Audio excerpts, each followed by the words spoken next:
안녕하십니까, 쇼사이어티의 완입니다. 오늘은 진짜 레알 GMO 없는 먹방을 전문가분을 모시고 함께 해보도록 하겠습니다. 오늘 전문가님 소개하도록 하겠습니다. 네, 소개 부탁드릴게요. 네, 안녕하세요. 저는 아이쿱생협 GMO 안전표시제 특별위원회 위원장인 이은정입니다.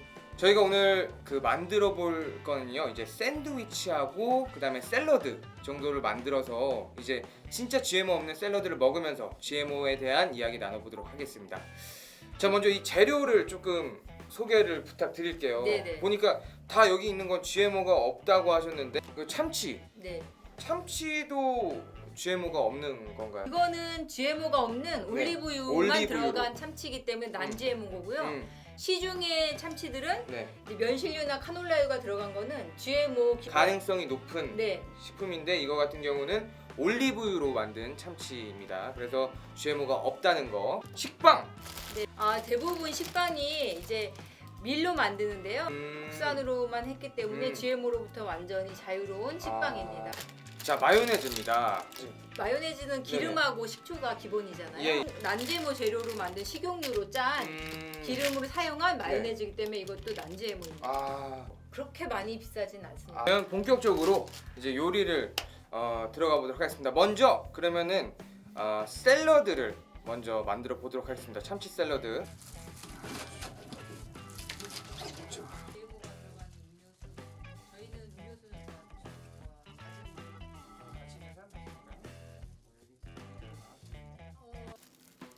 살아 있을 거야. 이거 잘 자르죠. 네. 진짜 양이 많네. 그래가지고 알겠습니다. 하나는 다 반 먹고 반 네네. 남겨주시죠. 네. 오케이. 자, 이렇게 하고 스멜이 좋다.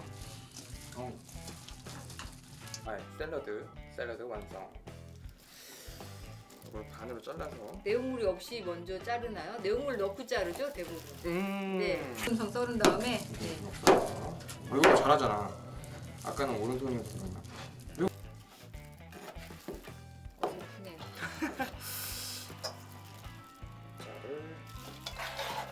네.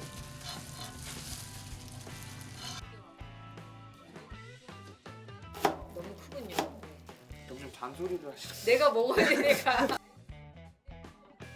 먹을 수 있어? 이 마요네즈. 네, 마요네즈.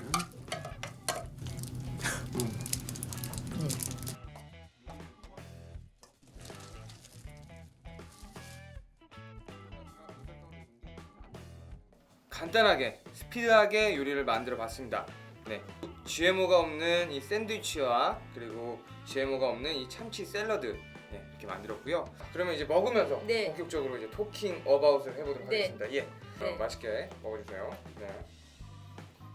양파가 좀 많이 들어갈 것 같네. 마요네즈가 조금 덜 들어가서 이게 퍽퍽한 거예요. 이럴 때는 그러니까 양파 네. GMO가 뭡니까? 유전자 변형 식품이라고도 하고 음. 또 유전자 조작이라고도 하는데요.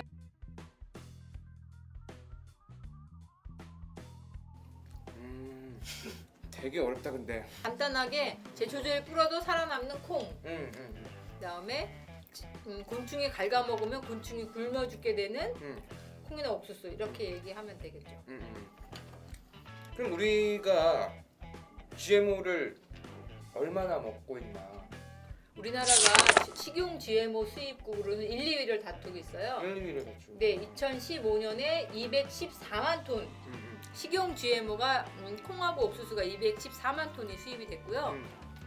사료용으로 쓰는 것까지 하면 1000만 톤 이상의 수입했습니다. GMO를 섭취량도 저희가 1위라고 들었는데 그게 사실인가요? 그러니까 식용 GMO 수입량이 1위인데 네. 그 국민 1인당 섭취하는 양이 42kg 정도 된다고 하니까 GMO는요? 네, 식용 GMO를 42kg요? 1년에 1년에 42kg요? 네. 42kg면은 무슨 여학생 42kg. 1인당 쌀은 63kg 정도 먹어요. 근데 GMO를 42kg를 먹어요? 콩하고 옥수수만 식용으로. 와, 진짜 이건 너무하잖아요. 어떻게 그렇게 많이 먹어요? 42kg? 에라이. 그럼 GMO가 대체 뭐가 위험한 거예요? GMO는 우선 뭐 인체에 유해하지 않다는 명확하게 과학적 근거를 대기가 좀 어렵지만 환경에 상당히 많은 위해를 주고 있어요. 환경. 네, 우선은 이 대규모의 다국적 곡물 기업들이나 종자 회사가 GMO 종자를 독점하고 있기 때문에 GMO 종자를 독점하고 있다. 네, 그래서 단일 그 종자로 심는 재배 면적지가 많아지면 생물 다양성이 떨어지잖아요. 생물 다양성. 네, 그러니까 한 작물만 너무 많이 키워야 돼. 네. 키우니까 걔네들이 다 그 독점을 해서. 네, 다양성이 떨어지게 되는데 네. 사실은 이제 기후 변화나 식량난이나 이런 것들이 생물 다양성이 떨어지면 되게 심각한 위험을 받습니다. 두 번째로는 곡물을 많이 재배하니까 제초제 사용량이 늘어나서 환경에 또 심각한 피해를 주고 제초제 네, 사용량이 늘어나고 많으니까, 있죠. 네. 우리 인체에 어떤 나쁜 영향을 미치는 건 아닌가요, 직접적으로? 미국에 있는 국제안전부가 2급 발암물질 이제 발표를 했었어요. 물론 반대 여론도 있습니다. 그러니까 암 발암물질이라는 발표가 나기도 했었다. 네, 근데 아닌 여론도 있긴 있지만 아무튼 그런 위험성이 위험성이 있다. 있는 거 아니에요? 네, 그걸 그냥 그렇게 42kg나 먹을 수는 없는 거잖아요. 그렇잖아요. 뭐가 그게 위험한지도 모르는 완전 판도라의 상자 같은 거 아니에요? 네, 아직까지는 명확하지 않고 사전 예방의 원칙으로 본다면 좀 더 이제 면밀한 안전성 평가 이런 게 네. 필요한 작물. 어떤 음식을 사람들이 이제 피해야 되냐? 첫 번째 기름, 먼저 기름, 식용유, 콩으로 만든 옥수수, 콩, 옥수수, 카놀라. 카놀라로 만든 식용유는 GMO 위험성이 높다. 식용유도 높죠. 높다. 그리고 두 번째로는 옥수수 전분으로 만든 그 액상 과당. 과당, 과당에 들어가 있는 당류. 네, 콜라, 사이다. 그렇죠. 네. 유제품, 요구르트도 있고 소스, 장류. 장류에도 들어가요. 고추장, 뭐 아니면 양념장, 쌈장 이런 데 들어가고요. 그리고 아이들이 많이 먹는 과자류나 뭐 젤리 이런 데도 과당이 다 들어갑니다. 가공식품 거의 대부분 그래서 요약하자면 달고 튀긴 거는 거의 GMO 가능성이 높다는 거예요. 원재료와 그런 게 많죠. 이 반대 의견, 그러니까 정보 표시제, GMO 표시제에 반대 의견 하시는 분들이 얘기를 하신 건데, 그럼 GMO 반대, 그러니까 표시제를 만약 하게 되면 가격이 올라가지 않겠냐? 소비자들이 부담 느끼지 않겠냐?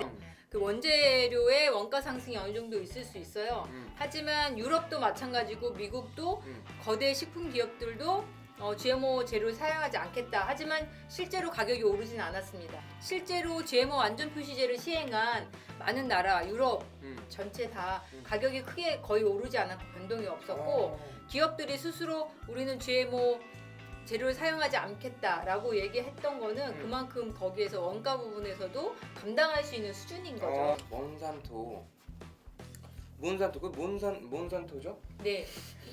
네. 세계 최대의 종자 기업이기도 하고 농약 회사이기도 해요. 네. 그래서 몬산토가 굉장히 중요한 이유는 세계 최대 GMO 기업이기도 합니다. GMO를 네. 만드는. GMO를 거의 최초로 상용화해서 상업 재배를 시작하는데 가장 큰 공을 가지고 있고, 그래서 전 세계 그 전체 종자도 27%를 몬산토에서 갖고 있거든요. 전 세계 27%예요. 네, 전 세계 종자 시장의 27%에 해당하는 그런 매출을 하고 있는 거대 기업이고요. 와, 진짜 거대. 사람들이 달고 튀기고 그 수많은 그 식품을 안 먹고 살 수는 없어요. 네. 어떻게 살아야 됩니까?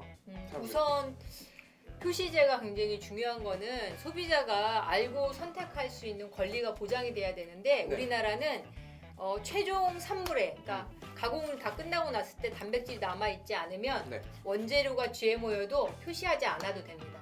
지금 저희가 많이 먹고 있지만 표시제 본 적 있으세요? 저번에 게사료에서 한번 봤습니다. 네. 사람들이 우리가 이만큼 GMO를 많이 소비하고 있다는 걸 모르고 있기 때문에 표시를 먼저 하는 게 중요하고요. 그리고 소비자가 선택할 수 있게 되면 이제 난-GMO 상품에도 소비자들이 선택할 수 있겠죠. 지금은 GMO 표기가 안 되는 건 난-GMO 표기도 안 되겠습니다. 근데 이게 난-GMO라고 표시가 된다면 소비자들이 안전성을 떠나서 선호도가 있잖아요. 좋아하고 좋아하지 음. 않고.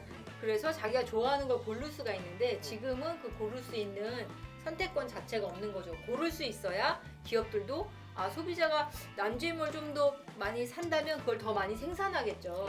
그래서 시장이 그래서 자연스럽게 그렇게 바뀔 텐데 지금은 이게 난GMO인지 GMO인지 알 수가 없으니까 재료가 무엇인지 그러니까 소비자는 그냥 선택할 수도 없고 알 수도 없는 상태에서 소비를 하고 있는 거죠. 좋아요. 그럼 이거 보시는 분들은 그러면 정보 표시가 필요하겠다라고 생각할 수 있어요. 네. 그러면 어떻게 해야 됩니까? 네, 지금 GMO 완전 표시제를 위해서 식품위생법 개정안이 국회에 제출이 되어 있는데요. 아이쿡도 경실련, 소시모, 그 다음에 한국 YMCA 연맹하고 같이 네. 입법 청원안을 만들어서 네. 9월 5일에 네. 식품위생법 개정안을 입법 청원을 했습니다. 음. 그리고 정의당의 윤소아 의원, 더불어민주당의 김영건 의원이 네. 식품위생법 개정안을 이미 발의를 하신 상태예요. 지금 발의가 됐습니까? 네, 그래서 여러분이 식품위생법 개정안 GMO 완전 표시제 입법 청원 지지 서명 운동에 참여해 주시면 됩니다. 네, 여기 밑에 제가 링크 네. 알려드리도록 하겠습니다. 지금까지 이은정 선생님과 함께 지금 GMO에 관한 그런 많은 이야기 나누는데요. 그러니까 이런 확실치 않은 제품을 우리가 선택권 없이 42kg씩이나 매년 먹고 있다는 것 자체가 정말 믿기지 않고요. 이 GMO 완전 표시제 이걸 지지하는 여러분들의 적극적인 그런 의사가 필요할 것 같습니다. 네, 이상 쇼사이어티였습니다. 선생님도 같이 이렇게. 여러분 영상 재밌게 보셨나요? 재밌게 보셨다면 구독!